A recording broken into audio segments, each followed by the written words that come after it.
नमस्कार. आवाज माझा वृत्तवाहिनीत आपल्या सगळ्यांचं स्वागत. वेळेच्या काही ठळक घडामोडींकडे. महाराष्ट्रातील अडकलेल्या पर्यटकांना उपमुख्यमंत्र्यांनी दिला मदतीचा हात. ई ऑफिस प्रणालीद्वारे काम करण्यासाठी अधिकाऱ्यांकडे संगणकच नाहीत आणि लोकसंख्येनुसार प्रभाग संख्या वाढवा, इंदिसे.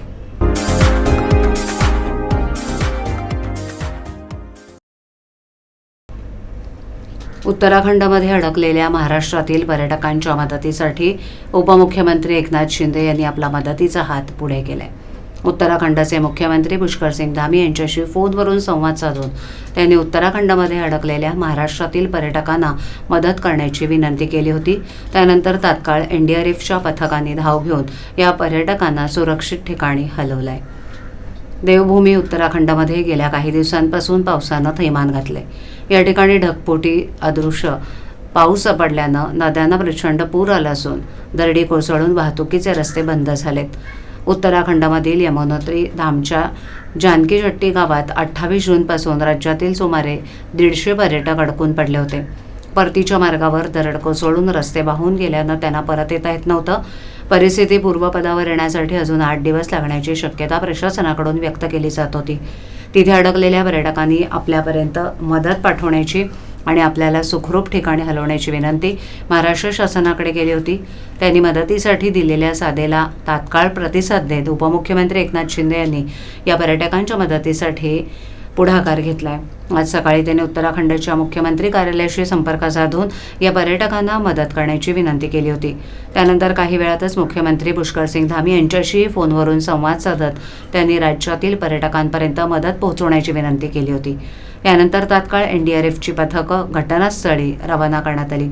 एनडीआरएफच्या जवानांनी यमुनोत्री धामच्या जानकीचट्टी गावात अडकलेल्या पर्यटकांना सुखरूपरित्या सुरक्षित ठिकाणी हलवले.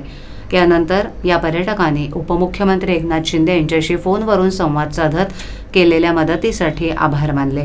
तसंच आपल्याशी फोनवरून बोलल्यानंतर वेगानं चक्र फिरून अवघ्या काही तासात आपली सुटका झाल्याचं सांगत त्यांनी वेळीच मदत पोहोचवल्याबद्दल उपमुख्यमंत्री शिंदे आणि महाराष्ट्र शासनाचे आभार मानलेत. प्रशासकीय कामकाजातील गतिमानता आणि पारदर्शकता यावी या उद्देशातून ठाणे महापालिकेनं राज्य शासनाच्या आदेशानुसार ई ऑफिस प्रणाली 2.5 महिन्यापूर्वी लागू केली आहे. मात्र या प्रणालीद्वारे कामकाज करण्यासाठी अनेक अधिकाऱ्यांकडे संगणक उपलब्ध नसून त्यांना कार्यालयातील इतरांच्या संगणकांचा किंवा स्वमालकीच्या लॅपटॉपचा वापर करावा लागतोय. निधी अभावी संगणक खरेदी रखडल्यानं त्यांना संगणकाचं वाटप करण्यात आलं नसल्याची माहिती पालिकेनं दिली. ठाणे महापालिकेचे आयुक्त सौरभराव यांनी नुकत्याच सादर केलेल्या अर्थसंकल्पात काही महत्त्वाच्या घोषणा केल्या होत्या. त्यामध्ये ठाणेकरांना पालिका मुख्यालय किंवा प्रभाग समिती कार्यालयात यावं लागू नये यासाठी नागरिकांना ऑनलाईन सेवा उपलब्ध करून देण्यात येईल. ठाणे महापालिकेच्या कारभारात गतिमानता आणि पारदर्शकता यावी यासाठी ई प्रणाली लागू करण्यात येईल अशी घोषणा केली होती. तसंच राज्य शासनानंही ई प्रणाली लागू करण्याची सूचना पालिकेला केली होती. त्यानुसार आयुक्त राव यांनी एप्रिल महिन्यापासून ई प्रणाली लागू केली. यामुळे पालिकेची कागदविरहित कामकाजाच्या दिशेनं वाटचाल सुरू झाल्याचं चित्र होतं. या प्रणालीसाठी ठाणे महापालिकेनं विभागवार सर्वेक्षण केलं आणि कोणत्या विभागाला संगणकाची गरज आहे त्याची माहिती घेतली होती. त्यात सुमारे 125 संगणकांची आवश्यकता असल्याची बाब पुढे आली होती. यानुसार पालिकेनं 125 संगणक खरेदीबरोबरच इतर साहित्य खरेदीचा प्रस्ताव तयार केला होता. 1 कोटी रुपयांचा हा प्रस्ताव होता. यासाठी नियुक्त केलेल्या ठेकेदारानं 75 संगणकांचा पुरवठा करून त्याचे 48 लाखाचं देयक जमा केलं. मात्र ते देयक अद्याप मिळालेलं नसल्यामुळे ठेकेदारांना पुढील संगणकाचा पुरवठा केलेला नाही. त्याचा फटका अनेक अधिकाऱ्यांना बसला असून त्यांना ई प्रणालीद्वारे कामकाज करण्यासाठी कार्यालयातील इतरांच्या संगणकांचा किंवा स्वमालकीच्या लॅपटॉपचा वापर करावा लागत असल्याची माहिती पालिका सूत्रांनी दिली. या संदर्भात ठाणे महापालिकेचे उपायुक्त सचिन सांगळे यांच्याशी संपर्क साधला असता त्यांनी संगणकांची कमतरता नसल्याचा दावा केला. एखाद्या विभागात जरी संगणक कमी असले तरी तेथील इतर संगणकांवर कामकाज सुरू असून संगणक अपग्रेड करण्याचं काम सुरू आहे असं त्यांनी सांगितलं. उच्च न्यायालयाच्या आदेशानंतर रखडलेल्या स्थानिक स्वराज्य संस्थांच्या निवडणुका जाहीर झाल्या असून सन 2017च्या प्रभाग रचनेनुसारच निवडणूक घेण्याचा सरकारचा निर्णय आहे. मात्र वाढत्या नागरिकीकरणामुळे ही रचना अन्यायकारक असल्याची टीका रिपब्लिकन पार्टी ऑफ इंडियाचे राष्ट्रीय अध्यक्ष नानासाहेब इंदिसे यांनी केली आहे. पत्रकार परिषदेत इंदिसे यांनी सांगितलं की मागील 6-7 वर्षात ठाणे, पुणे, नाशिक, नागपूर, कल्याण, डोंबिवली, वसई विरारसह अनेक महानगरपालिका क्षेत्रातील लोकसंख्या दुपटीनं वाढली आहे. ठाण्यातील प्रभागांमध्ये प्रचंड बांधकामं झाल्यानं मतदार संख्या झपाट्यानं वाढली आहे. अनुसूचित जातींची ही संख्या मोठ्या प्रमाणावर वाढली आहे. सन 2011च्या जनगणनेनुसार प्रभाग रचना करणं म्हणजे मतदारांचा आणि लोकप्रतिनिधींचा अपमान आहे.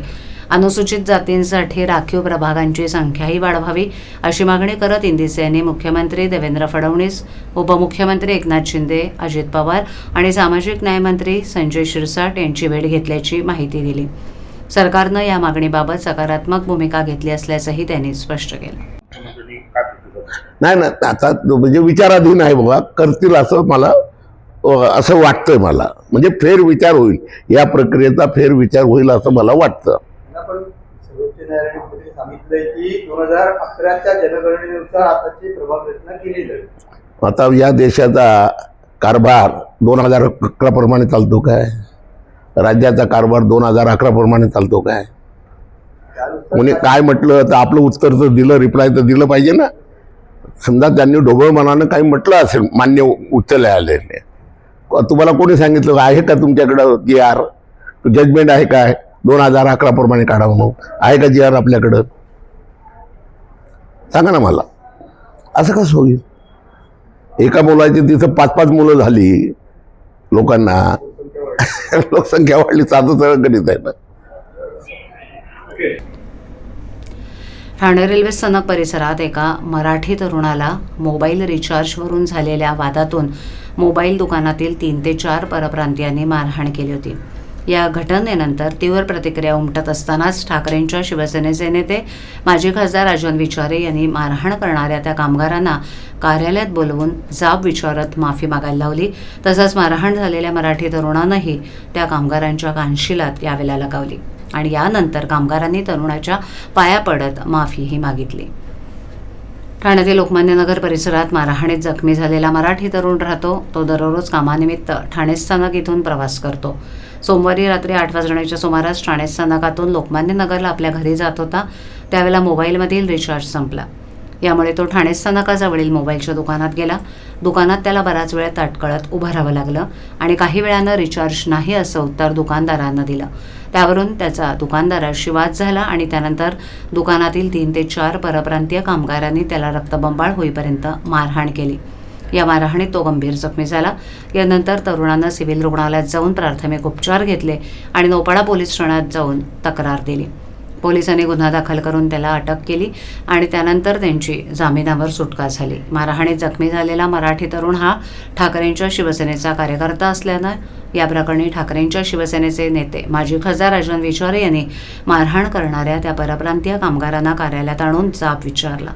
तिथे मारहाण झालेला मराठी तरुणही उपस्थित होता. त्यांना मारहाण करणाऱ्या परप्रांतीय कामगारांच्या कानशिलात लगावली. त्यानंतर कामगारांनी तरुणाच्या पाया पडत माफी देखील मागितली. तसंच कान पकडून अशी चूक पुन्हा करणार नसल्याचं सांगितलं. ठाणे महानगरपालिकेच्या आपत्ती व्यवस्थापन कक्षाकडे आज सकाळी 9:15 वाजण्याच्या सुमारास मिळालेल्या माहितीनुसार कळवा येथील पारसिक नगरमधील चावडाई रेसिडेन्सी फेज 2 जवळ 2 झाडं कोसळल्याची घटना घडली. ही झाडं तात्पुरत्या स्वरूपात उभारण्यात आलेल्या एकूण 5 झोपड्यांवर कोसळली. घटनास्थळी कोणतीही जीवितहानी झाली नसली तरी झोपड्यांचं मोठ्या प्रमाणावर नुकसान झालंय. सुदैवानं सदर 5ही झोपड्यांमध्ये राहणारे रहिवासी 2 दिवसापूर्वी त्यांच्या मूळ गावी पश्चिम बंगाल इथे रवाना झाले असल्यामुळे संभाव्य जीवितहानी टळली. या घटनेत चावंडाई सोसायटीची झाडाच्या शेजारी असलेली सुमारे 20 फूट लांब आणि 10 फूट उंच संरक्षक भिंत देखील कोसळली. घटनेची माहिती म्हात्रे यांनी दिल्यानंतर त्वरित आपत्ती व्यवस्थापन कक्षाचे कर्मचारी, एका पिकअप वाहनासह कळवा प्रभाग समितीचे कर्मचारी, अग्निशमन दलाचे जवान एका रेस्क्यू वाहनासह, वृक्ष प्राधिकरण विभागाचे कर्मचारी आणि अतिक्रमण विभागाचे अधिकारी घटनास्थळी दाखल झाले. सर्व यंत्रणांच्या समन्वयातून झाडं कापून बाजूला करण्यात आली असून परिसरात सुरक्षेच्या दृष्टीनं उपाययोजना करण्यात आल्यात. ठाणे महापालिका प्रशासनाकडून घटनास्थळी योग्य ती कारवाई करण्यात आली असून नागरिकांना अशा घटनांबाबत सतर्क राहण्याचं आवाहन करण्यात आलंय. बिहारच्या छपरा भागातून चरसची तस्करी करणाऱ्या मोहम्मद आफताब सलीम अख्तर याला अटक करण्यात आल्याची माहिती ठाणे गुन्हे अन्वेषण विभागाचे पोलीस उपायुक्त अमरसिंग जाधव यांनी मंगळवारी दिली. त्यांच्या ताब्यातून 30,96,000चा 3 किलो 96 ग्रॅम वजनाच्या चरससह 31,07,500 रुपयांचा मुद्देमाल जप्त केलाय. ठाण्यातील कोपरी भागात गिऱ्हाईकांना चरसची विक्री करण्यासाठी एक तस्कर येणार असल्याची माहिती एका खबरेच्या मार्फत गुन्हे अन्वेषण विभागाच्या युनिट 5चे वरिष्ठ पोलीस निरीक्षक सलील भोसले यांना मिळाली होती.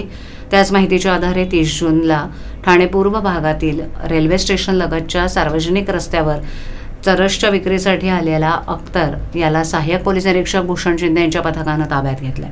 त्याच्या अंगझडतीमध्ये 3 किलो 96 ग्रॅम वजनाचा चरस आणि मोबाईल, रोकड असा मुद्देमाल हस्तगत करण्यात आला. त्याच्याविरुद्ध NDPS कायद्याखाली गुन्हा दाखल करण्यात आला आहे. घटक 5चे पोलीस निरीक्षक श्री सलील भोसले यांना गोपनीय खबर मिळाली होती की एक इसम हा बिहार राज्यामधून ठाणे येथे एक अंमली पदार्थ चरस हा अंमली पदार्थ घेऊन विक्रीसाठी येणार आहे. त्या अनुषंगानं युनिट 5चे PI सलील भोसले यांनी ACP शेखर बागडे यांच्या मार्गदर्शनामध्ये सापळा कारवाई आयोजित केली. त्या सापळा कारवाईमध्ये पोलीस निरीक्षक Nitin Patil, API Sharad Patil, API Pallavi Dhage, API Bhushan Shinde आणि युनिट 5चे अधिकारी आणि अंमलदार यांच्या टीमने सापळा कारवाई केली. त्याच्यामध्ये मोहम्मद आफ्ताब हा इसम याला ताब्यात घेण्यात आलं. त्याच्याकडून 3 किलो 96 ग्रॅम इतका चरस हा अंमली पदार्थ जप्त केला. त्याची अंदाजे किंमत 30 लाख आहे. त्या आरोपीला कायदेशीर कारवाई करून अटक करण्यात आलेली आहे आणि त्याला मान्य न्यायालयानं 7 दिवसाची पोलीस कस्टडी रिमांड दिली आहे. हा इसम बिहार राज्यामधून दानापूर रेल्वे स्टेशनमधून रेल्वेमध्ये बसला होता. पाटलीपुत्र टू मुंबई अशी ही ट्रेन होती. त्या ट्रेनमधून हा इसम आला. सदरचा चरस हा अंमली पदार्थानं कुठून खरेदी केला, त्यानंतर ठाण्यामध्ये तो कोणाला तो माल विकणार होता या अनुषंगाने देखील आम्ही तपास करत आहोत. आरोपीवर सध्या काही गुन्हे दाखल आहेत का त्या अनुषंगाने आम्ही इतर राज्यातून किंवा बिहार पोलिसांकडून त्या अनुषंगाने माहिती घेत आहे. यामध्ये रॅकेट असू शकतं.